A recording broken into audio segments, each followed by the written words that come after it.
Welcome to Anime in Theory, where this week we are discussing the news chapter of Tatsuki Fujimoto's masterpiece, Chainsaw Man.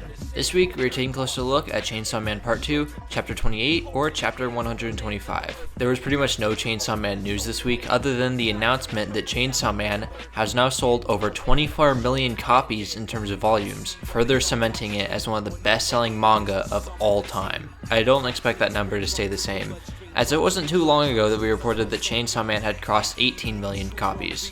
That's all for the Chainsaw Man news, so let's get into the chapter.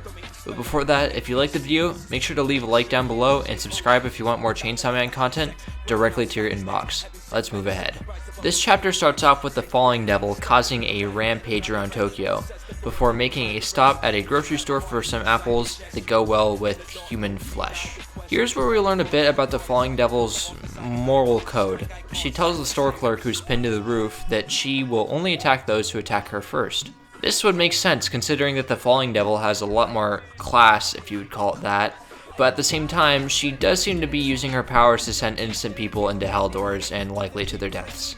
Though to be fair, I think that's just a moral code for herself and not really put in place so she doesn't have to kill humans. After all, out of all the devils, she's taking the humans are just food idea the most literally. On her search for the ingredient of a male human head, they blow her to bits, but it doesn't do anything as she's able to almost instantly regenerate her body. So we already have an almost unkillable devil who most likely has a weird contract, sort of like Makima's. I'm guessing that has something to do with Fami though, or it could just be one of her devil abilities. She also says something interesting. It's impossible to kill me with any means of attack humanity currently possesses. I'm curious as to what she means by currently possesses. She could just mean human weapons don't work on her because they're too weak and primitive. Though I've also seen another theory, saying that she means that humanity did at one point have a powerful enough weapon to kill her. If so, this would likely be referring to nuclear weapons that Pochita had erased from existence. If so, nuclear weapons would be coming into play a lot sooner than I thought. I assumed that they would be showing up much later in part 2, since I figured that's when Mitaka and Yoru's character arc would finally come to a close. Things have changed though, especially with the last chapter being Mitaka laying out all of her character flaws for us to see, which isn't something you do at the beginning of a character's story, but more near the end. Even Fujimoto knows this, as the last time something like this happened was when Denji admitted all of his character flaws to Kobeni near the end of part 1.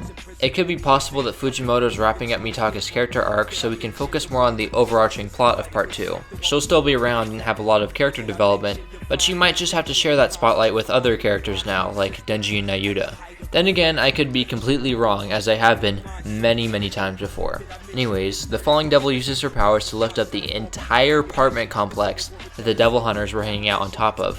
She takes them out with ease, but remember she still needs Mitaka and Yoru to fall into a hell door so she can make the main course. Before she can do anything else, Denji slices right through her stomach. She retaliates by chopping him up, but his body reattaches and he just keeps going. She says, "My word, this is the first time I've been on the menu." She could be saying that Denji might legitimately be able to kill her, and we would have to scratch that entire nuclear weapon theory. Though I don't think so, because I have a feeling that she won't go down that easily. Anyways, that was the end of the chapter. I know that this was a shorter one, but I didn't really have much to talk about, and I feel it's going to be that way for the next couple of chapters. Anyways, I'll see you guys next week.